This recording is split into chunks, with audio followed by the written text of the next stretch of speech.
Welcome back to Journey 2. How are you doing? What are you up to right now? I am sharing with you guys so much of myself, and I'd love for you to share some of yourself with me in the comments. So, today I'm going to talk to you about my journey with my health.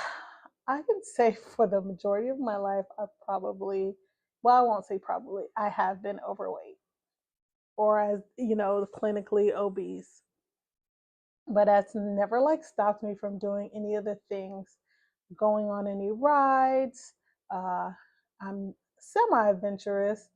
Like, I've never jumped out of a plane, but like, I'll do roller coasters, do all the things. I felt like pretty healthy majority of my life, but the doctor's always like, she could lose weight. And I know some of it is genetics because I look just like my family. But the first time, well, I won't say the first time, but the biggest moment that my health has ever really been a huge concern has been, or not a huge concern, let's say a huge hindrance in something that I wanted to do, has been this journey with infertility and possibly IVF. So I have been married. This year will be 10 years in August. So I've been married for 9 years, going on 10. And um, I've known my whole life that I've wanted to be a mother. Honestly, I thought it was a given that I'd be a mother. Like, I never thought that, oh, it'll be an issue, it'll be a difficulty. Like, growing up, you never really heard a lot of people talk too much about infertility or issues getting pregnant. I think out of everyone that I knew, I think I've only known, like if I was like a lot younger, teenager or younger, I think I knew of two people in my life that I had a hard time conceiving or getting pregnant. And it's not like anyone talked to me about it, but I had an aunt that had adopted two children, and I had another friend of my parents who had a hard time that I recall hearing about, like vaguely in the background, but eventually she was able to have children. But that was it, and not really much that I've heard growing up anywhere else. So I never really thought that I'd have a problem with conceiving or having children. And I think actually there was another aunt on my dad's side who had children, but then ended up adopting. I don't know if that was because of infertility issues or just a calling on her heart to do that, or her and my host's heart to do that. So I'm not quite sure. But all that to say is, like, I never really thought that I would be a person that would have a problem getting pregnant. I've seen smaller people get pregnant, bigger people get pregnant, and I'm not saying that my issues with my weight and health were leading to me getting pregnant, but it has been a hindrance in me doing fertility treatment and becoming pregnant that way. But yeah, I've just always thought, I'd be a mom. I've always wanted to be a mom. I don't remember talking in like premarital counseling or anything about becoming pregnant or becoming or having children. I think it was always understood in my mind. So, and I think in my mind, I wanted to be pregnant or like I wanted to be married like a year. And then I assumed I'd get off of birth control, try to get pregnant, and eventually get pregnant. Well, I did have some issues with my cycle, not crazy, but like I have hyperlactinemia. So basically, an issue with my pituitary gland. So that was like throwing my cycle off a bit. There was a moment that I thought I might have been pregnant, but I wasn't. It was mainly because of that issue. I got on medication, then my cycle regulated, and I've been fine ever since. So I don't even really remember when I stopped taking birth control, but probably close to the 1 year mark or around there. And just, being a natural or beginning naturally trying to get pregnant. And so it had been a while, maybe probably 2, 3 years, and not being able to get pregnant, going to the doctor. Um, I did a lot of I did testing and things like that. And forgive me because my mind is all over the place and I've never been that great with timelines, especially when it comes to my health and what's going on with my medical stuff, which is probably another issue. But yeah, I have to like write that stuff down because and my husband is really good with that stuff, but me, I'm like, I can tell you the things that happen, but in the time frame in which they happen may not be my strong suit. So if all that to say is like, here are the things that I'll tell you. I had fibroids, I had polyps. I've had procedures to remove fibroids. I've had procedures to remove polyps. I still have some fibroids that my doctors have left basically saying that they're not in a area that is going to prohibit me from getting pregnant. So, and they're not growing or doing anything that causes them for concern. So they have left them. And the other thing that other issue I had was that both of my tubes were blocked. I don't know how, why, or anything like that, but both of my tubes were blocked. I had surgery to remove or to try to remove the blockage. They were only able to remove one or clear out one of the tubes. So I have one tube that remained blocked. So my doctor, he told me, he was like, I'm not concerned. As long as you have one tube, that's enough to get pregnant. So he wasn't concerned. But what I did do after that was I went on Clomid. So if you're not aware, which I don't think I was aware, and I've been a woman all my life, I've taken health classes, but it just never really stood out, or really maybe I didn't pay attention, or maybe I learned it and forgot. But women generally produce eggs and release eggs on one side a month from their fallopian tubes. So that's the tubes that I was talking about were blocked.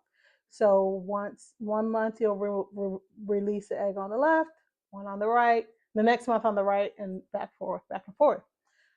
So because I had one open tube, my doctor said that I should get on this medication called Clomid, because what Clomid does is it helps you to release an egg from both sides every month. Well, seeing that I only have one open side, if I'm on this medication, then I will have a higher chance of potentially getting pregnant, because I will have an egg that will actually be able to be released and hopefully get fertilized. That's why another reason why people say if you get on Clomid, you have a higher chance of having twins, because if you're releasing the egg on both sides, then they can both potentially become fertilized. So, all that to say is I was on that for a long time.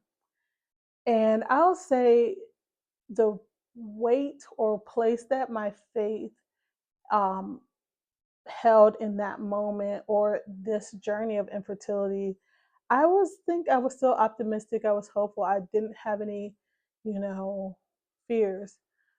But one of the things that I remember in those times, now this is this is going to take me back, and I don't know, you'll feel whatever ways, because people feel whatever ways they feel about Wendy Williams. But I used to be a huge Wendy Williams fan, and I used to watch her show like every day. I used to DVR her show and watch it like after work. But anyways, she used to have fertility issues, and I remember her talking about it and then saying like, she would have a hard time like seeing pregnant people, hearing about people getting pregnant, seeing um, pregnant women and all that stuff.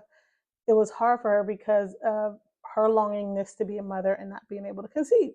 So I used to just pray and like ask God, like, Lord, please never let me get to that bitter place in my life. Like, I don't ever want to be that brokenhearted about this. So fast forward to me being on Clomid, and it was a roller coaster to say the least.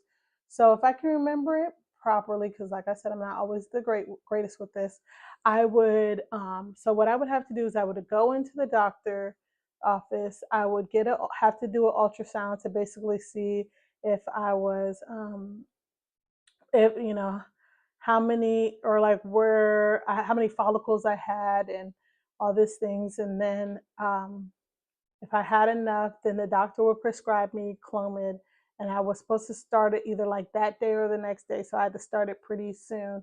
And then after that, I would take the medication, and then I would have to then come take a progesterone or something, a medication to raise my progesterone. I'd have to come back in, and it was like a whole rigmarole, and I can't remember it all. Partly probably because my memory's not that great with that stuff, like I said, but also it was very traumatic after a while. So yeah, so it was a lot. And so it was like a whole thing. I'd have to test like my ovulation during that time. So I would, like I said, go to the doctor as the first to make sure that I have follicles or whatever, take the medication for a while, take the progesterone medication, then and then do something else, and then I had to come back to the doctor to do something else again, and then I'd have to wait to see if I got pregnant. I wouldn't get pregnant, and then I'd have to start it over. So like every month I went through the same thing every month. So as this kept going on for months and months and months, it began to really weigh on me. It was very difficult because you would build yourself up thinking this is the time, this it'll happen this time, it'll happen this time, and it didn't happen, and it was a lot, and I was just like, oh, this is becoming a lot. I was struggling with depression, anxiety, just really having a hard time being consumed by this because it was consuming. It really felt like, I talked about this before, and I would say it felt like a job, like a second job. It felt like I was on a second job because I would have to do all these things, take my temperature, check my progesterone, or check my ovulation, and it was just a lot. And when your heart is just so open and so excited and ready to be a mother, and you're just going through all this, it just weighed on me. And then I would have this added pressure because the medication would be like hard to get or run out. There would be several times, and I don't know if it was my pharmacy or just the pharmacies in the nation, the medication not being easily found or whatever, but my pharmacy was not the best, and they were just making it even more stressful. I'd go there, they wouldn't have it. They would be sending me here, there, and everywhere. I couldn't get it. So then if I can't, and like I said, you have to take the medication within a certain window.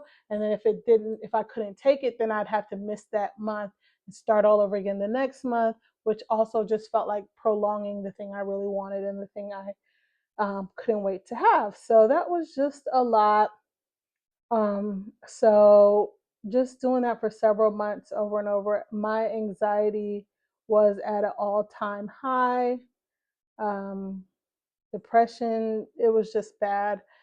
So one day I had to travel for a work event, and it was shortly after that whole thing, me going to the doctor. And so what I did was, before I left out of town, I went to the doctor that morning, told them to send the medication to the area where I would be, and I was going to pick it up there and start the medication there. Well, I did that. It didn't come. It wasn't there. Oh, we can get it in this amount of time. Well, it would have been too late. It would have been 2, 3 days. I would have already been back at home. I missed my window. It was a whole thing, and it was just very stress inducing. So honestly, I accidentally missed, and then I just didn't. I stopped because I just had gotten to a place where it was too much. It was just too much. So I stopped, and I have stopped, and that has to have been 3 years, 2, 3 years ago. I stopped. And then I just started to, still go to the doctors, trying to figure out other things.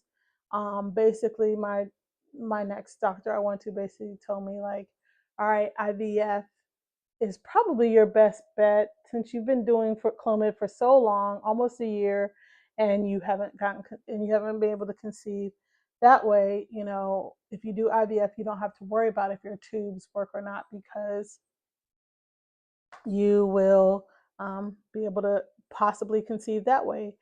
And IUI, it wasn't that I didn't wasn't considering IUI, but because IUI was such a low, I think it was just the positive results out of IUI was not as much, and so like you had like people, the percentage of people getting pregnant on IVF was more, from what I can recall, and excuse me for hitting my mic, was IVF was a better chance to get pregnant. It was just more leading me and leaning towards me doing IVF. So as I began to research IVF clinics and things like that, one of our good friends, um, and they got pregnant with their children through IVF. They recommended their clinic, the clinic that they went to. So researched them, got in contact with them, and thinking that I'd be able to begin this journey. Obviously the great expense that comes with that. Never really thinking, oh Lord, how am I going to ever even afford this? Um, and then, connecting with the clinic, finding out, figuring out, okay, this is how we could possibly afford it. And then being told, okay, yeah, but you need to lose like 50, 60 pounds. And that was a rude awakening for me because, like I said, I've been overweight my whole life, never to a point where I felt like it was a hindrance to anything. It was just like, yeah, you need to get healthy or lose weight because you would be healthier, but not like, hey, this weight is going to stop you from doing something. So, and I've tried all my life to lose weight. I've had some success, but never any great weight loss and never for any extended period of time. Like after a while, I ended up gaining the weight back and then, gaining the weight back and then more. So yeah, it's never been easy. It's never been a thing, but I thought that this would be the thing that would help me do it. This would be the thing that would get me to actually lose the weight to become a mother. Well, it has not been the thing that has helped me do it. I'm still trying to figure out how I'm going to lose weight. It's probably been 2 years that I've been on this journey to lose weight and get healthy to a healthier place to start IVF. Now we late, probably the past few months, I've been considering going to another clinic. And I don't think the weight restriction is as big or as much as it was at the first clinic. But just in conversation with my husband and myself and my doctors, even though I may not need to lose as much weight to do this other clinic, for us, we still want to, my goal is still to lose the amount of weight I was originally told, the 50, 60 pounds, just because I want to be in the most optimal health for my baby, for myself, and all that. But as anybody who knows, who deals with health struggles, or as particularly with weight loss struggles, it's not it's food is tied to so many things, and it has been a struggle. And especially when you suffer from depression and anxiety and food is one of your coping mechanisms, it is hard. And when you have food noise, which is something that I've only heard about within the past few years, but definitely something I have learned that I suffer from. Food noise is the back, for if you're not familiar, is it's the thought of food. It's the constant thinking and uh, about food. Whether it's like you could be eating a meal now and you're thinking, well, okay, I'm eating this meal now, but oh, on Thursday, I'm going to be going out to dinner and we're going to have this, or oh man, Friday is this and we'll have this kind of food, or oh my gosh, in 2 years, or not that far, but hey, wouldn't put it past me, or that food noise, because it can be very persistent. But yeah, you could be just, it's just the constant thought of food.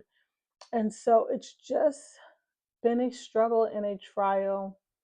I did get on a GLP-1 for a short time, um, for a few months. I didn't lose too much weight, but I felt sick, and I ended up not doing it for long. Now in hindsight, I regret it, and I wish I did stick on it a little longer. And now I can't hardly get back on it because I have gotten healthier in some ways, and so I now don't qualify. It's a whole thing. But anyways, yeah, it's just been a struggle, and I've always been a little leery about medication and stuff. My mom is leery about medication. Not we're not like, hey, we don't take medicine, but she's just always like, because a lot of medications have side effects, and you start one and then you end up being on another to take another thing and also thing. But my mom, we take medications. If you need your diabetes medication, cholesterol, we be taking the thing. But just unnecessary. And if you can do it healthier, that's the way to go. And I do believe that. But I'm in a place where I don't think I've been successful. Well, I know I haven't been successful doing it on my own. And maybe I will need help. And honestly, my mom even was like, hey, maybe you should try that again. Other people have had successes. It might be really helpful for you. Um, and time is of the essence in my mind. In my mind, time is of the essence. I just turned 40 well, not this year, last year.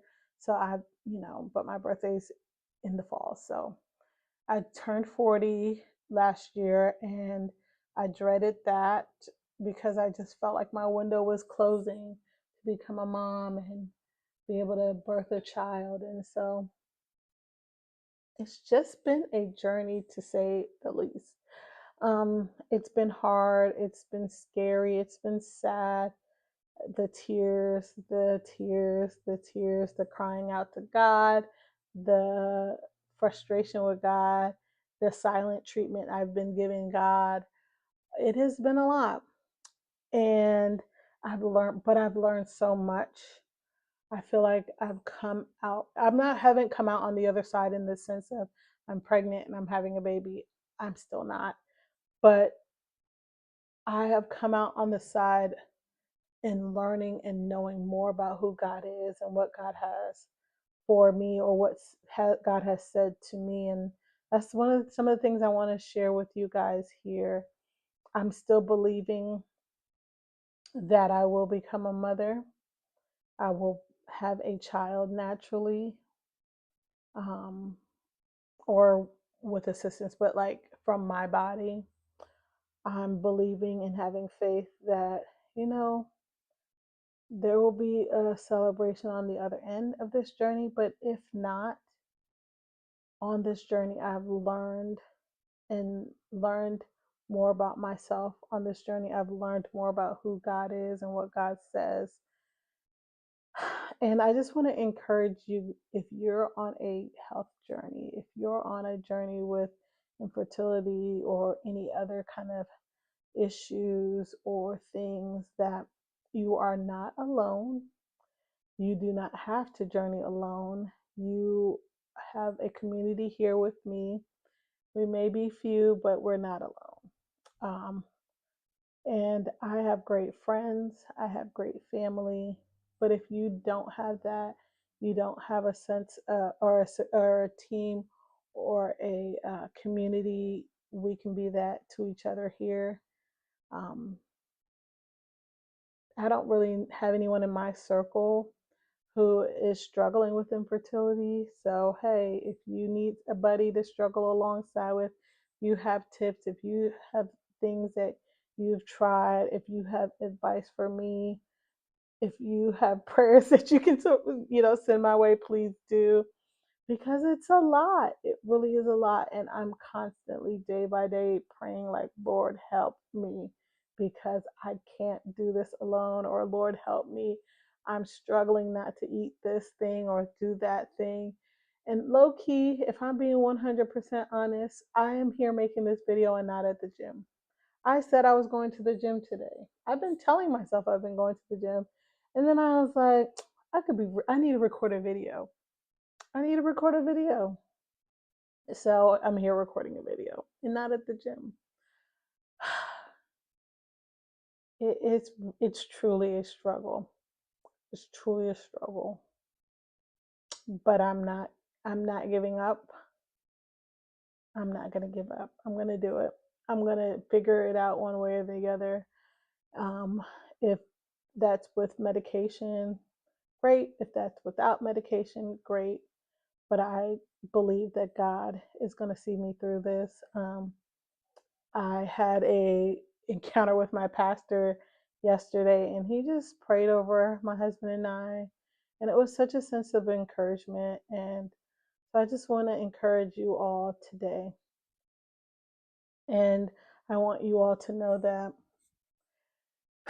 the road may be long, it may be windy, it may have a lot of bumps and all the things. Thank you so much for hanging out with me and chatting with me, or let me chat with you. Um, we have some fun things coming up. We have more videos of the house updates. We have some other things I want to talk to you guys about. So definitely stay tuned, share it with a friend. And if you guys do have any other things you want me to share with you guys, or anything y'all want to talk about, I'm happy to do that. I'm looking forward to you guys getting to know me, and hopefully I'll be able to get to know you guys. So share in the comments what you're going through, what you need prayer on your journey with. I'll be praying for y'all. And just remember to trust the process, because God is in the journey. See you guys later.